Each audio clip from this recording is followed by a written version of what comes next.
तो भारतीय बाजारों के अंदर एक बढ़िया रफ्तार बनी हुई है, जिसमें ब्रॉडर मार्केट ज्यादा अच्छे कामकाज आपको करते हुए दिखाई पड़ेंगे। निफ्टी 23,887 का हाई, 23,571 के आसपास, अभी 23,587 का है, 23,571 के आसपास कामकाज करता आपको दिखाई पड़ेगा। लेकिन mid cap index, small cap index day high के आसपास ट्रेड कर रहा है।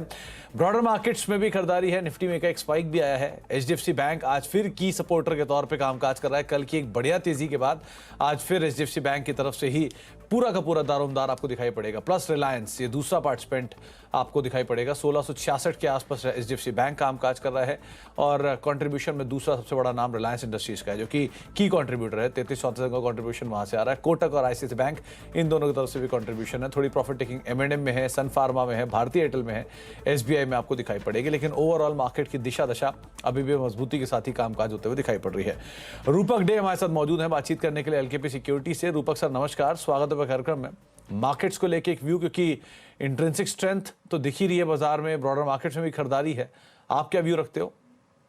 नमस्ते सुमित जी। व्यू मेरा साइडवेज है। कल के सत्र में व्यू था निफ्टी साइडवेज रहेगा, बैंक निफ्टी स्ट्रेंथ दिखाएगा। आज उल्टा लग रहा है मुझे, बैंक निफ्टी थोड़ा वो साइडवेज रह सकते हैं और निफ्टी स्ट्रेंथ दिखाएगा। लेकिन आखिर में मेरे को लगता है कि 23,550 के आसपास ही मार्केट क्लोज देगा। इंट्राडे बेसिस में हो सकता है निफ्टी 23,620-650 तक बच जाए और आखिर में अराउंड 550 एक्सपायरी देगा।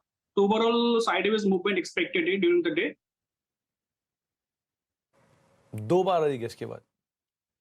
तो रूपक सर, निफ्टी बैंक आज मतलब कल की एक स्ट्रॉन्ग आउट परफॉर्मेंस थी, आज भी निफ्टी बैंक के अंदर ही अच्छा सपोर्ट है। एटलीस्ट रिलायंस के अलावा दूसरा बड़ा सपोर्ट वहीं से ही आ रहा है।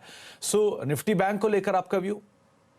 निफ्टी बैंक को लेके मेरा व्यू रहेगा, जब तक 750 के नीचे रहेगा तब तक एक बार साइडवेज पैटर्न दिखाएगा, साइडवेज मूवमेंट दिखाएगा। 750 के ऊपर सस्टेन करता है तो एक बार वापस आउट परफॉर्म करेगा निफ्टी को।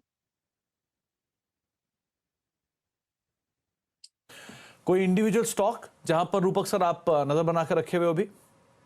जी हाँ, जैसे कि मेटल स्टॉक्स में तेजी दिख रहा है आज के सत्र में।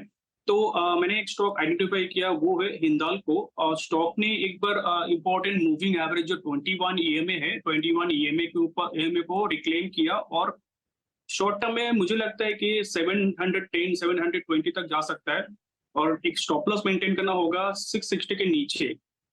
दूसरा स्टॉक रहेगा मेरा city union bank. City union bank ने प्रीवियस स्विंग हाई के ऊपर क्लोजिंग दिया, सॉरी ट्रेड कर रहे हैं कंफर्टेबली। तो शॉर्ट टर्म में 180 तक जा सकता है और नीचे एक स्टॉप लॉस मेंटेन करना होगा 160 पे। तो 160 का स्टॉप लगा के आप सिटी यूनियन बैंक में नजर रख सकते हैं। आज वायदा के टॉप गेनर में इसका भी नाम शुमार है। और साथ साथ हिंडाल्को मेटल की बढ़िया तेजी, जबरदस्त तेजी है, उस तेजी के अंदर हिंडाल्को के ऊपर आप पार्टिसिपेट कर सकते हैं। रूपक सर मान रहे हैं कि शायद यहाँ पर भी अपसाइड और खुल सकता है। 3% के आसपास की तेजी ऑलरेडी देखने को मिल रही है। अब जरा मिड कैप स्टॉक्स के ऊपर नजर डाल लेते हैं, क्योंकि आज मिड कैप इंडेक्स तो बहुत ही अच्छी रफ्तार में कामकाज कर रहा है। करीब 3/4% ऊपर है। 55,380 का जोन इंट्राडे हाई और 55,350 के आसपास ट्रेड करते हुए। तो मिड कैप इंडेक्स में तो वैसी अच्छी तेजी है, लेकिन इस तेजी में आज सबसे ज्यादा पार्टिसिपेशन कहां से आ रहा है ये देख लीजिए। आज सबसे बढ़िया तेजी आपको दिखाई पड़ेगी फर्टिलाइजर में। एमएसपी का बूस्ट कह लीजिए, जिसका इंपैक्ट है फर्टिलाइजर एंड केमिकल ट्रेवनकोर 20% का सर्किट, आरसीएफ 19% सर्किट, एनएफएल में 18% तेजी और मद्रास फर्टिलाइजर करीब 16% तेजी। आरसीएफ में भी 18-19% के आसपास तेजी है। नोसेल केमिकल स्पेस में से 10% ऊपर, साथ ही साथ केमिकॉन स्पेशलिटी 8% ऊपर, बालाजी अमाइन 6.5% ऊपर, हिमाद्री केमिकल करीब 5% की सर्किट यहाँ पर भी लगा हुआ है। तो केमिकल और फर्टिलाइजर ये दोनों आज के सबसे बढ़िया तेजी वाले सेक्टर हैं। इसके अलावा मेटल में से वेदांता 6% ऊपर, एनएमडीसी 4.5% ऊपर, हिंदुस्तान जिंक 4% ऊपर और नाल्को करीब 4% तेजी यहाँ पर भी आते हुए दिखाई पड़ रही है। तो मेटल में भी एक अच्छी तेजी है।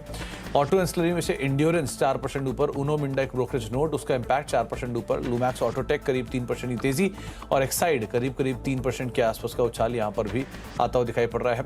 मिड कैप के चढ़ने वाले शेयरों में आज इंडिया बुल्स रियल स्टेट एक बढ़िया तेजी 15% के आसपास की, जीएसएफसी 12.5% ऊपर, जैन इरिगेशन में खरीदारी है।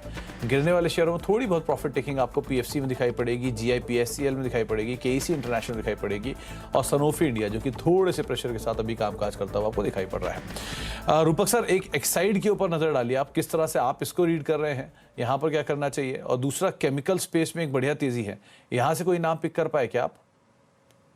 एक साइड में तो वन साइड मूवमेंट दिख रहा है, तो 559 का स्टॉप लॉस रहेगा। जब तक 559 के ऊपर रहेगा तब तक पॉजिटिविटी बरकरार रहेगा। अपसाइड में 600 तक भी जा सकता है शॉर्ट टर्म में। दूसरा केमिकल स्टॉक्स में नवीन फ्लोराइन जो स्ट्रॉन्ग ब्रेकआउट दिया, तो यहाँ से इमीडिएट रेजिस्टेंस दिख रहा है 3900 3950 का।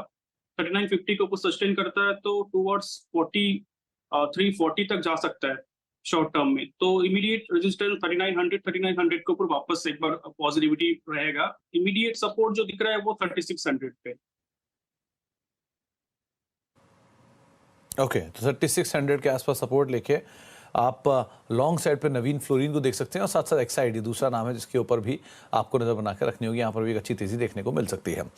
अब और कुछ इंपॉर्टेंट अपडेट से बातचीत कर लेते हैं।